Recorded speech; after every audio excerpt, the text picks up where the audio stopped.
Good evening friends. आज history का हमारा पहली क्लास है। हिस्ट्री का चैनल में आप लोगों का सभी का स्वागत है। मैं बबीता आप लोगों को आज से ऋग्वेद हमारी क्या है और उसके बाद उसके पीछे की साइंस ये सब लेकर चल रही हूँ। जैसे कि एक चार्ट बना रखा है वो तो है ही, वो तो मैं भी आपको समझाऊंगी, लेकिन सबसे पहले मैं आपको इसकी थोड़ी सी हिस्ट्री में कि आखिरकार इसमें साइंस कहाँ है और मैंने ही ये वाला ही चैप्टर और ये ऋग्वेद मैंने यही क्यों चुना, इसके बारे में बात करते हैं। सबसे पहले जैसे कि अब आप लोगों की सुबह होती है, हम लोग जो आज के टाइम में है सबसे पहले सुबह उठ के क्या करते हैं? सबसे पहले हम सुबह उठ के अपना मोबाइल देखते हैं। मोबाइल में ये देखते हैं कि वापस क्या नोटिफिकेशन है, आज का हमारा क्या है, दुनिया में क्या हो रहा है। तो ये है तो हम इंसान ही ना। तो आज से करीब 3000 साल पहले, 3500 साल पहले भी इंसान के मन में सबसे पहले सुबह उठ के यही ख्याल आता था। तब मोबाइल और ये सब टेक्नोलॉजी तो बहुत दूर की बात है। तब इंसान सबसे पहले सुबह उठ के ऐसे ऊपर की तरफ देखता था, आकाश की तरफ देखता था। उसके लिए सब चीज़ें बड़ी रहस्य में थी कि ऊपर जो है उसको सबसे पहले सूरज दिखता था। तो उसको सबसे पहले किसी दिन, किसी टाइम, किसी शाम के टाइम किसी ऋषि के दिमाग में सबसे पहले ऊपर आसमान की तरफ देख कर ये आया कि आखिर हम कौन हैं, ये जग क्या है, ये हम कहाँ से आए हैं। जानना मतलब कोई चीज़ हमें जानना, रहस्य, क्यों बिजली चमक रही है, क्यों आकाश है, क्यों ये रोज सूरज चंद्रमा दिखते हैं। तो ये सब जो जानने की तीव्र इच्छा थी, उसने ही सबसे पहले हमारे जो प्राचीनतम ग्रंथ हुआ होगा, जो जिसे कि हम ऋग्वेद कहते हैं, जो कि दुनिया का सबसे प्राचीन ग्रंथ है, जिसे कि हम ऋग्वेद को हम एक तरीके से अपौरुष्य, एक शब्द है अपौरुष्य, कि देवताओं की वाणी है, किसी इंसान के द्वारा नहीं लिखा गया, संकलित है, बेसिकली इकट्ठा किया गया है। कई ऋषियों के द्वारा बोली गई वाणी को बाकी के ऋषियों ने, उनके वंशजों ने इकट्ठा किया, उसको हम वेद बोलते हैं। अभी हम उसके बारे में आते हैं, फिर से मैं अपनी पुरानी वाली बात पे जाती हूँ। तो जो भी वो था, तो जो हमारी क्वांटम थ्योरी है, जो हमारी फिजिक्स है, जिसमें कि हम लोग बिग बैंग थ्योरी करते हैं कि एक छोटा सा कोई पॉइंट था जो कि जिसमें कि विस्फोट हुआ और जिसके बाद पता चला कि भाई पूरी ये दुनिया बनी है। और सबसे पहले एक अग्नि, जैसे बोलते हैं ना, आपके बॉडी के अंदर भी अग्नि है, जिसे हम जठराग्नि बोलते हैं, जिससे कि हमारा खाना पचता है। हमारे माइंड में अग्नि है, जिससे कि हम सोचते हैं कि हमें कोई चीज़ जाननी है, विचार आते हैं जहाँ से। ऐसे ही सबसे पहले प्रकृति में कोई एक अग्नि थी, कोई एक ऐसी ज्योति थी, कोई एक ऐसा प्रकाश था जिससे कि पूरी धरती बनी है, जिससे कि पूरी दुनिया बनी है, जिसे कि हम जानना बोलेंगे। तो जो वेद है उसका बेस है, वो बेस ये था कि कुछ जानना, जो कि मैंने सबसे पहले आपको बोला है कि वेद थे संस्कृत भाषा में। हमारी सबसे पुरानी भाषा संस्कृत ही है, और संस्कृत का मतलब ज्ञान का भंडार, जैसे हम अपौरुष्य बोलेंगे कि देवताओं की वाणी है। इसमें क्या था कि हम ऋग्वेद को सबसे पहले मान के चलते हैं। 4 प्रकार के वेद हैं, और ये इसको हम जो है संकलन किसने किया है, जो आप सब लोग छोटा सा नाम जानते हैं, वेद व्यास, जिनका पूरा नाम है कृष्ण द्वैपायन वेद व्यास, जिन्हें कि इनको इकट्ठा किया गया है। बाद में इसे इकट्ठा करते करते करते ये कई उसमें ईसा पूर्व में लिखे गए हैं, जिसमें कि सबसे पुराना ऋग्वेद, देन सामवेद, यजुर्वेद और अर्थवेद है। आज का मेरा टॉपिक अभी ऋग्वेद है, हम ऋग्वेद को डिटेल स्टडी करेंगे, लेकिन बाकी लोगों का भी मैं थोड़ा बहुत आपको बताऊंगी। तो उसके बाद क्या हुआ कि फिर जब जानने का मन आया कि, तो लोगों ने बोलना शुरू किया, लिखना शुरू किया, ऋषि मुनियों की वाणी को इकट्ठा करना शुरू किया। इसमें जो हमारा सबसे पहले आता है वो ऋग्वेद आता है। तो ऋग्वेद का उपवेद, मतलब उसका जो एक सेकंड वाला है, उसको हम है आयुर्वेद, जिसको कि आप सब लोग धन्वंतरी जानते हैं, धन्वंतरी ने लिखा है। हमें एक बार को ऋग्वेद के रचनाकार नहीं पता, क्योंकि वो कई सारे ऋषियों के द्वारा लिखे गए हैं, जिसमें कि मेघातिथि हैं, अगस्त्य ऋषि हैं, और लेकिन हमें आयुर्वेद के रचनाकार मालूम है, धन्वंतरी। यू कैन राइट कि आयुर्वेद जो है वो ऋग्वेद का उपवेद है और उसके रचनाकार है धन्वंतरी। उसके बाद हमारा सामवेद है, सामवेद के रचना का उपवेद है गंधर्व वेद, और इसको लिखा गया है भरत मुनि के द्वारा। तीसरा हमारा यजुर्वेद है, जिसके की उपवेद है धनुर्वेद, जिसको लिखा गया विश्वामित्र के द्वारा। और चौथा है हमारा अर्थवेद, जिसका की उपवेद है शिल्पवेद, जिसको लिखा गया विश्वकर्मा।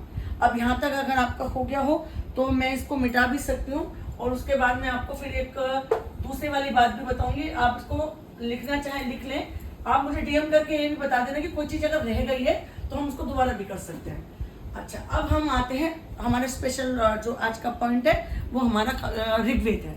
अब come to the Rigveda. Rigveda का जो सबसे पहली इंपॉर्टेंट बात है, वी हैव 10 मंडल्स, 10 मंडल हैं, 1028 इसमें सूक्त हैं, जिसे हम हिम्स बोलेंगे। और इसमें फर्स्ट और 10th मंडल सबसे लास्ट में जोड़ा गया है। इसको शेपक मंडल भी बोलते हैं, शेपक मंडल, ठीक है। इसके बाद जी अब जो 10वां मंडल है, इसमें पहली बार जो कि हम लोग वर्ण व्यवस्था बोलते हैं, पुरुष सूक्त वर्ण व्यवस्था का जिक्र हमारे 10वें मंडल में। और जो हमारा थर्ड मंडल है वो बहुत इंपॉर्टेंट है, उसमें ये क्वेश्चन कई बार आता है, इवन आईएएस तक में आया हुआ है। गायत्री मंत्र, ओम भूर्भुवः तत्सवितुर्वरेण्यं भर्गो देवस्य धीमहि धियो यो न प्रचोदयात्। आप सब लोग जानते हैं गायत्री मंत्र है जो कि सूर्य सविता को समर्पित और लिखा गया है विश्वामित्र के द्वारा, ऋषि विश्वामित्र के द्वारा। तो थर्ड मंत्र में हमारा गायत्री मंत्र है। एक चीज और इम्पोर्टेंट है बहुत, जो कि आईएएस में भी आ रखी है, यूजीसी नेट में भी आ रखी है, अस्तो मां सदगम है। ये हमारा कहाँ से है? ऋग्वेद से है, ठीक है, अस्तो मां सदगम। इसके बाद ऋग्वेद को जो पढ़ते थे उन्हें बोलते थे होता होत्र, आप इसे लिख सकते हैं। और जो सामवेद को पढ़ते थे उन्हें उद्गाता। सामवेद बेसिकली पद में है, लिरिक्स में है, तो सामवेद गाया जाता था। तो जो 7 सुर है ना, 7 सुर, वो सामवेद में संगीत, तो गाने का हो गया तो उद्गाता। यजुर्वेद यज्ञ, जिसे कि अर्धव्यू बोलता करता था, जिसमें कि आपके यज्ञ के नियम, यज्ञ का कैसे लिखा जाएगा, यज्ञ के जो भी है वो सब आपके यजुर्वेद में आ जाएंगे। यजुर्वेद गद्य और पद्य दोनों में है, मतलब गाने में भी है और लिरिक्स में भी है, थ्योरी में भी है। और अर्थवेद का है ब्रह्म, और अर्थवेद को हम एक दूसरा वेद भी बोलते हैं ब्रह्मवेद। अच्छा, इसमें अब एक बहुत इंपॉर्टेंट बात है, ये जो शुरू के तीनों है, ऋग्वेद, सामवेद, यजुर्वेद, इसको हम बोलते हैं त्रेय। इस त्रेय में अर्थवेद नहीं आता है, त्रेय में ऊपर के तीनों आते हैं, ठीक है। आपके अर्थवेद में जादू टोना और वशीकरण के मंत्र हैं, दोबारा से बता देती हूँ। ऋग्वेद में आपके देवताओं की प्रार्थना, देवताओं को हर वक्त देवताओं से प्रार्थना करते रहते थे, बारिश हो रही है हो जाओ, सूर्य का प्रार्थना, इसकी प्रार्थना। कौन कौन से इसमें देवता प्रमुख थे? सबसे ज्यादा बड़ा प्रमुख देवता था इंद्र, तब अग्नि, यम, रुद्र, उषा, अदिति, ये इवन जो स्त्री वाली है उषा, जो प्रातः काल, उसका भी देवी थी, सविता थी। और इसके बाद आपका आ गया मैंने ऋग्वेद में, सामवेद में आपका संगीत हो गया, यजुर्वेद में आपका यज्ञ हो गया, अर्थवेद में आपका जादू टोना वशीकरण हो गया, ये मंत्र हो गए, ठीक है। इसके बाद मैंने आपको बताया कि जो यज्ञों के नियम है 2 से 7 सबसे प्राचीन है ब्राह्मण। अब इनका मैंने आपको बता दिया उपवेद। अब इनके ब्राह्मण होते थे, फिर इनके आरण्यक होते थे। जैसे कि आपका ऋग्वेद का ब्राह्मण है ऐत्रेय, और इसके बाद इसके ब्राह्मण हो गए कौशिकी हो गया, और इसके बाद इनके उपनिषद हो गए। इस तरह से चलते रहते हैं। तिलक ने इसका टाइम पीरियड बताया है 6000 ईस्वी पूर्व। तिलक कौन? बाल गंगाधर तिलक। मैक्स मुलर ने टाइम बताया है 1200 से 1000 ईस्वी पूर्व। आप सब लोग जानते हैं कि हिस्ट्री में कोई भी टाइम पीरियड एक नहीं होता, सब अपना अपना टाइम पीरियड बताते हैं। तो अब हमारा तिलक ने 6000 ईस्वी पूर्व बताया, मैक्स मुलर ने 1200 से 1000 ईस्वी पूर्व बताया, विंटर ने 3000 ईस्वी पूर्व पाया है, लेकिन जो सबसे ज्यादा माना जाता है वो 1500 से 1000 ईस्वी पूर्व माना जाता है, ठीक है। अच्छा, इसके बाद मैं आपको एक बहुत इंपॉर्टेंट बात बता दूं, जो कि कई बार आईएएस में आई हुई है, कि पहला वाला तो मेघातिथि और अगस्त्य हो गया, पहला मंडल ऋग्वेद का। सेकंड गृह समद और उसके वंशज हो गए। थर्ड विश्वामित्र और उसके वंशज हो गए। फोर्थ वामदेव हो गया। फिफ्थ आपका आत्रि ऋषि हो गया। सिक्स्थ आपका भारद्वाज हो गया। सेवेंथ आपका वशिष्ठ हो गया।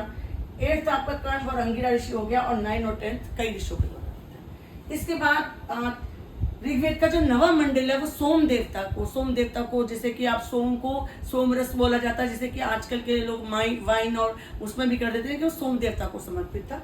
और 33 करोड़ देवताओं का जिक्र है इसमें। करीब 10,580 मंत्र हैं, जिसे कि हम 11,000 मंत्र बोल सकते हैं। और आप जो महाभारत और ये जो आपका रामायण वाला है, इसका जो कुछ लाइफ स्टाइल है, जैसे कि इसमें यज्ञ है, इसमें ऋषि हैं, इसमें जिस तरह से जो भी कुछ वर्ण अक्षर हैं, वो कुछ ये वाला जो वैदिक पीरियड से मिलता जुलता, हालांकि टाइम पीरियड वो नहीं है, लेकिन उन सब की जो शब्दावली है कुछ सेम है। जैसे कि विगत क्या है, जैसे कि सभा क्या है, समिति क्या है, ये सब जो है, ये सभा और समिति जो है अर्थवेद में ये प्रजापति की 2 पुत्रियां बोला गया है, सभा और समिति, जिसमें कि इवन लेडीज भी जाके भाग ले सकती थी, श्रेष्ठ जन इसमें सभा करते थे।